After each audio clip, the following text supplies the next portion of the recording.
Bismillahirrahmanirrahim. Assalamualaikum warahmatullahi wabarakatuh. Selamat siang rekan-rekan mahasiswa. Selamat sore rekan-rekan mahasiswa yang sedang mengikuti perkuliahan dengan saya pada mata kuliah pengelolaan laboratorium IPA semester 4 dan semester 6 ya.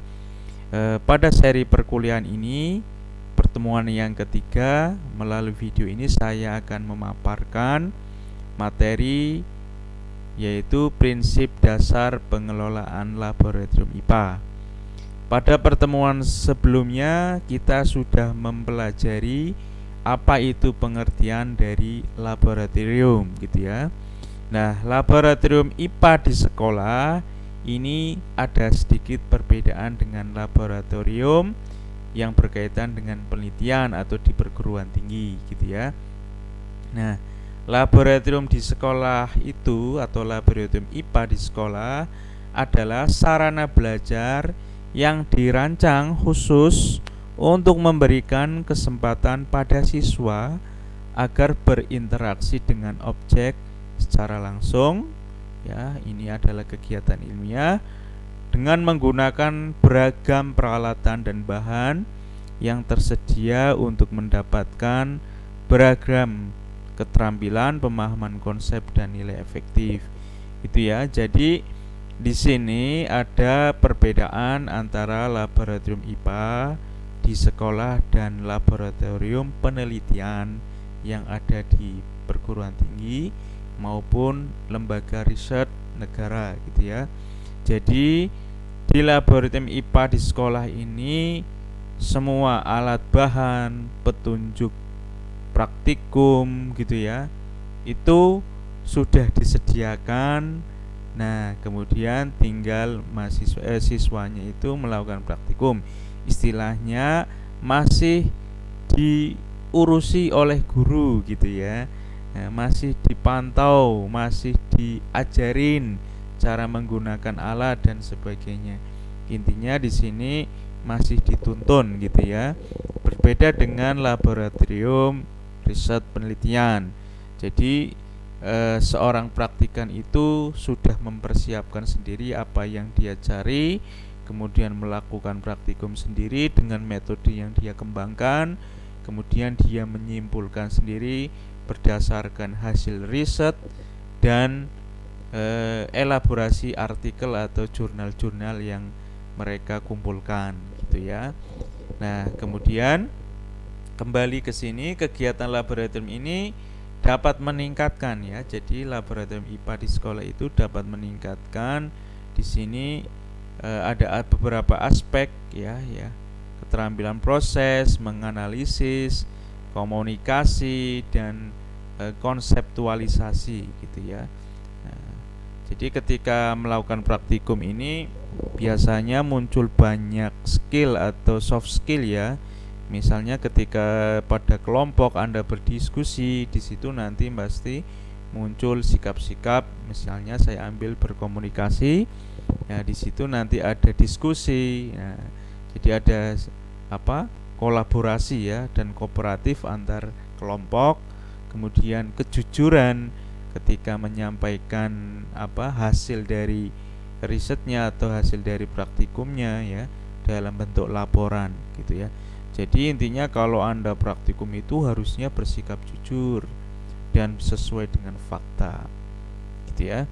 Kemudian bagaimana cara mengoptimalisasi kegiatan laboratorium? Ya, di sini apa itu optimalisasi laboratorium? Ya, maksudnya adalah suatu usaha ya atau tindakan untuk mengoptimalisasi pemakaian laboratorium sehingga dapat memberikan manfaat sebesar-besarnya untuk menunjang pencapaian tujuan belajar. Oke, jadi di sini itu usaha itu suatu niatan yang harus dilakukan gitu ya. Jadi kalau Anda mendengar kata usaha itu mungkin kalau di fisika usaha adalah F kali S. Ya, berarti di situ ada F gaya dorongan atau niatan gitu ya. Nah, kemudian harus ada S. S itu perpindahan. Jadi Kalau niat saja tanpa adanya perpindahan atau Anda bergerak, action gitu ya, maka kalau tidak melakukan action ya tidak ada usaha. Artinya di sini ada usaha niatan untuk melakukan mengoptimalisasi pemakaian laboratorium dalam hal atau pencapaian tujuan proses belajar mengajar. Kemudian laboratorium yang optimum ini akan memberikan dampak langsung kepada peserta didik ya dalam ranah satu. Ini mungkin Anda sudah paham, ranah kognitif, afektif, dan psikomotorik gitu ya. Nah, yang paling nyata kegiatan optimalisasi dari laboratorium itu adalah ini ya. Ini yang paling nyata akan dilihat oleh siswa ya. Jadi penyusunan jadwal pemakaian laboratorium ya, penyusunan daftar pembagian tugas, tata letak peralatan yang efisien, kemudian pemeliharaan. Nah, jadi ini salah satu contoh ya. Jadi kegiatan-kegiatan dalam mengoptimalisasi penggunaan laboratorium. Nah, ini masuknya dalam kategori pengelolaan. Jadi dalam pengelolaan yang baik nanti akan menghasilkan pembelajaran yang baik pula dan efisien, efektif gitu ya. Jadi tidak buang-buang waktu dan tenaga. Kemudian siapa sih penanggung jawab terlaksananya kegiatan laboratorium IPA di sekolah? Ya, ini kalau dilihat dari struktur organisasinya, yang pertama adalah kepala sekolah, ini penanggung jawab utamanya. Kemudian ada kepala laboratorium, ini dijabat oleh seorang guru. Kemudian guru koordinator, ya ini adalah guru mapel ya, mata pelajaran. Kemudian yang keempat ada karyawan atau laboran. Jadi ini adalah orang yang langsung memelihara lab, menyediakan dan menyusun alat, perawatan dan sebagainya gitu ya. Termasuk tenaga kebersihan itu masuknya di bagian sini. Kemudian yang kelima adalah siswa atau praktikannya. Kemudian permasalahan-permasalahan yang muncul dalam kegiatan laboratorium IPA di sekolah itu biasanya itu adalah ini ya, teacher center. Jadi dalam pembelajaran yang dianut di sekolah itu atau salah satu gurunya itu masih menggunakan pembelajaran yang berpusat pada guru ya. Jadi ya pasti ini satu arah gitu ya. Jadi tidak memanfaatkan dari lingkungan sekitar atau hanya guru menyampaikan materi gitu ya. Kemudian yang kedua, pembelajaran dominan di ranah kognitif. Ya, jadi ranah afektif, psikomotoriknya tidak tersentuh sama sekali ya, sehingga ya tidak membutuhkan lab gitu ya. Ini kalau pembelajarannya dominannya ke kognitif saja gitu ya. Kemudian SDM tidak memadai, ini adalah yang sangat fatal ya. Jadi kalau sumber daya manusia tidak memadai, misalnya gurunya kurang gairah dalam mengajar gitu ya, kurang tidak menyadari bahwa pentingnya pembelajaran itu di sekolah, kurang memahami ya, tentu saja akan susah gitu ya, labnya tidak dipakai gitu ya. Kemudian kurangnya dana. Nah, ini mungkin kalau saya yakin dari pemerintah itu dana itu sangat besar sekali ya untuk pendidikan ya, terutama untuk sarana dan prasarananya termasuk laboratorium. Nah, ini kalau tidak dikelola dengan baik tentu saja laboratorium akan terbengkalai gitu ya. Nah, kemudian fasilitas lab tidak terurus ya, misalnya sanitasi, air, ventilasi, meja, kursi dan sebagainya tidak terurus tentu saja, maka jarang sekali lab itu digunakan. Nah, bagaimana agar masalah-masalah ini itu bisa teratasi?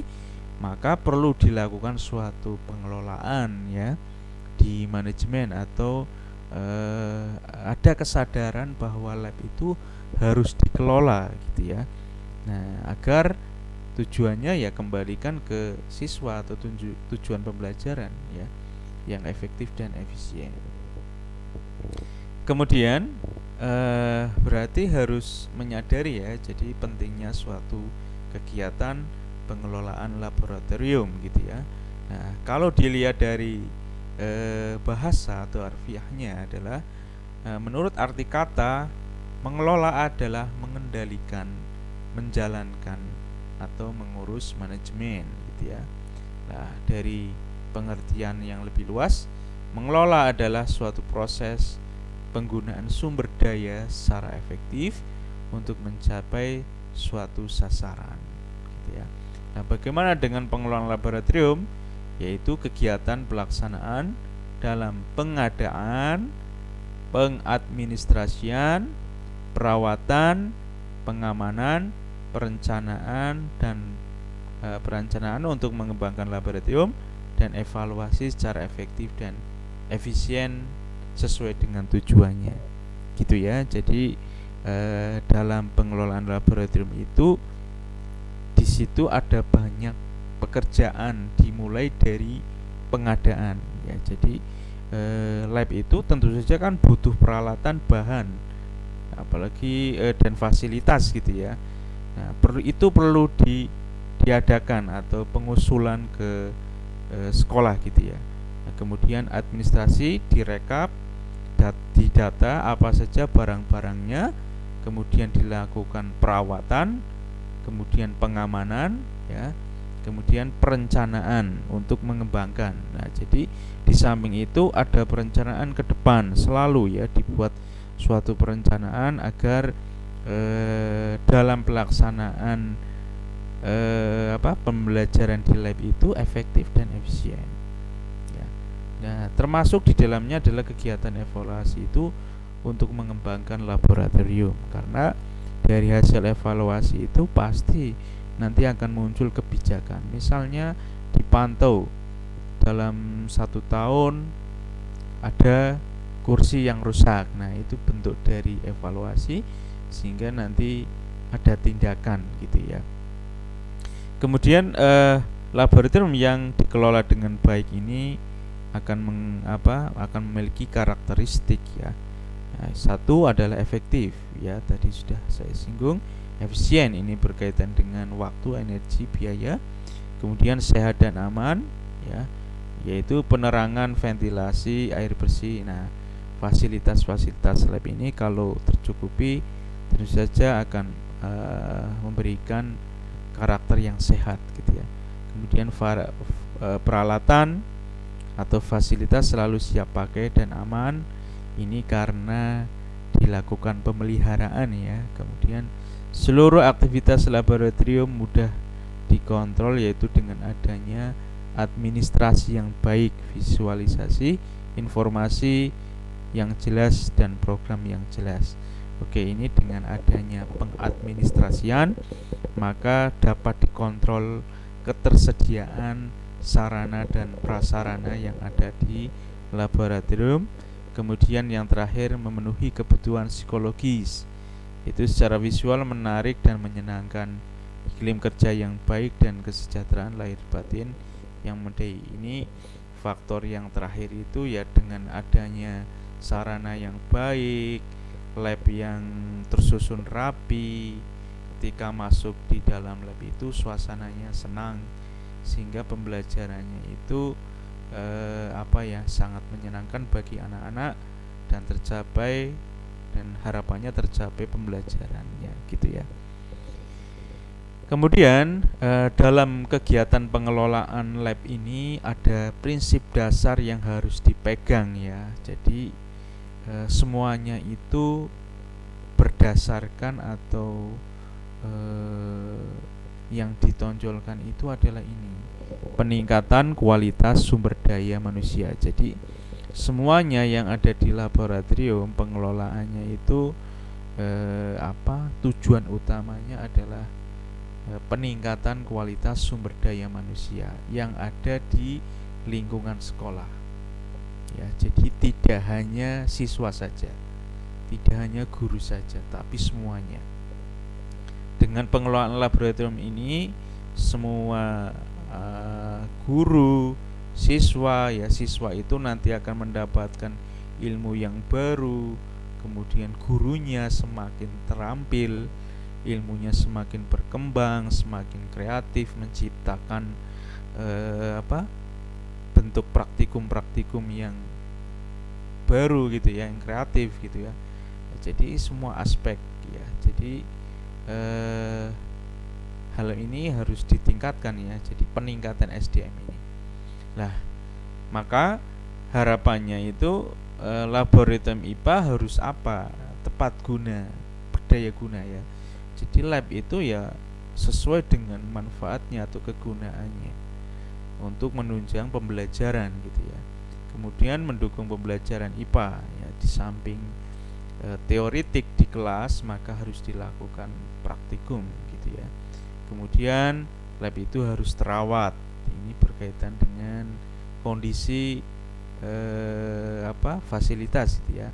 Siap dipakai, alat yang sudah digunakan harus dirapikan atau dibersihkan, kemudian dipakai, dijaga kalibrasinya gitu ya. Jadi ketika melakukan percobaan itu ternyata hasilnya salah, nah itu berkaitan dengan kalibrasi, siap dipakai atau enggak ya, biar pekerjaannya itu efisien dan efektif, tertib, sehat, aman, dan pengembangan penguasaan ilmu yang dilakukan oleh guru ya. Ini adalah prinsip-prinsip dasar dalam pengelolaan laboratorium IPA di sekolah.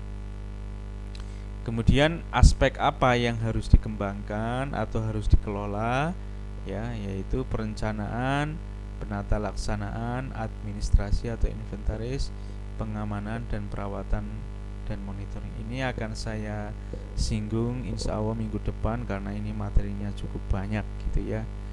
Mungkin itu saja yang telah saya sampaikan ya. Semoga menambah wawasan Anda mengenai pentingnya pengelolaan lab IPA di sekolah gitu ya, yang nantinya Anda akan terjun menjadi guru IPA di sekolah. Sekian dari saya. Assalamualaikum warahmatullahi wabarakatuh.